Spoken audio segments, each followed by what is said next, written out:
ভাই বেডরুমে নাকি অসাধারণ ক্যাবিনেটের কাজ করে দেন? জি ভাইয়া, বেডরুমে মনে করেন দেখেন এই যে গ্লাস নিয়ে আসছি, গ্লাস পুরো গ্লাস একবারে মিররের মতো ফিনিশিং দেয়া দেখুন। পুরো পুরো পুরো মিরর এটা কি দিয়ে কাজ করা হয়েছে? আপনাদের ছবি কিন্তু ভাইব্রেট করতেছে এখানে। Okay, হ্যাঁ, এই যে দেখুন reflect অনেকটাই আয়নার মতো রিফ্লেকশন হচ্ছে। জি জি, এটা হচ্ছে আপনার 18 মিলি গর্জন প্লাইয়ের উপরে এসপিএল পেস্টিং করে আমাদের এই কাজটা করা হয়েছে ভাই। আর হ্যান্ডেলগুলো দেখুন কি হ্যান্ডেল পরিমাণে তো প্রিমিয়াম, মারাত্মক লেভেলের সুন্দর হ্যান্ডেলটা।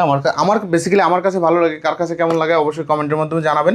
আর এই ওয়াল ক্যাবিনেটের পাশাপাশি একবারে ফুল ফিক্স করা হচ্ছে ড্রেসিং টেবিল। যেহেতু এই বেডরুমটায় কিন্তু আর কোনো ধরনের কোনো ফার্নিচার থাকবে না, এটা হচ্ছে আমাদের একটা ড্রেসিং টেবিল ইউনিট, ভিতরে স্টোরেজ সহ। জি সবকিছু। এগুলো পার স্কয়ার ফিট খরচ এগুলো কেমন? মাত্র 1600 টাকা স্কয়ার ফিট। সারা বাংলাদেশে সেম রেট? সারা বাংলাদেশে সেম একই রেট থাকবে, একই প্রাইস থাকবে এবং একই ম্যাটেরিয়াল থাকবে। আর অনেকে হচ্ছে হিবিজিবি সিলিং এর ডিজাইন পছন্দ করে, যারা একটু হিবিজিবি না পছন্দ করেন তাদের জন্য হচ্ছে এটা। দেখেন এই বেডরুমটা কিন্তু একদম সম্পূর্ণ সিম্পল করা।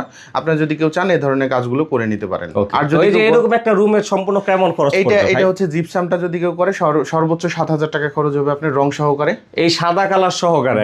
জি একদম কমপ্লিট। মানে এই কর্নার গুলো পাবে, বর্ডার গুলো পাবে, আবার মাঝখানে সিলিং রোজ পাবে। জি মানে খুবই কম খরচে করতে পারছে। একদম অনেক কম খরচের ভিতরে হয়ে যাবে ইনশাআল্লাহ। তো অবশ্যই কাজ করাতে চাইলে স্ক্রিনে দেওয়া নাম্বারে যোগাযোগ করতে হবে। জি